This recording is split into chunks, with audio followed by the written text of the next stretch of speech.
நம்ம இந்தி வேண்டான்னு போராட்டம் நடத்துற அரசாங்கம் இருக்குது. ஆனால் அந்த இந்தி பேசக்கூடியவர்கள் வேண்டான்னு அவங்க சொல்றதில்ல.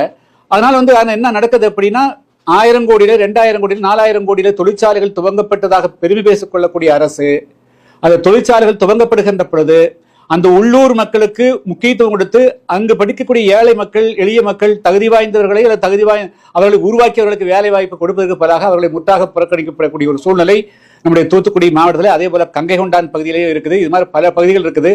அதனால மொத்தமா இனிமேல் எந்த தொழிற்சாலைகள் தென் தமிழகத்தில் துவைக்கிறார்கள் என்பது ஏற்கனவே துவங்கப்பட்டிருக்கூடிய தொழிற்சாலைகளிலும் கண்டிப்பாக உள்ளூர் மக்களுக்கு முக்கியத்துவம் கொடுத்து அவர்களுக்கு நிரந்தரமான வேலை வாய்ப்புகளை கொடுக்கப்பட வேண்டும் என்று வலியுறுத்தி, இதுக்கு ஒரு சட்டமே தமிழ்நாடு அரசு இயற்ற வேண்டும் என்று வலியுறுத்தி புதிய தமிழகம் கட்சியின் சார்பாக செப்டம்பர் மாதம் 30ஆம் தேதி அன்று ஆயிரக்கணக்கான மக்களை திரட்டி இங்கே நாங்கள் ஒரு போராட்டத்தை நடத்துவதற்கு முடிவு செய்திருக்கிறோம்.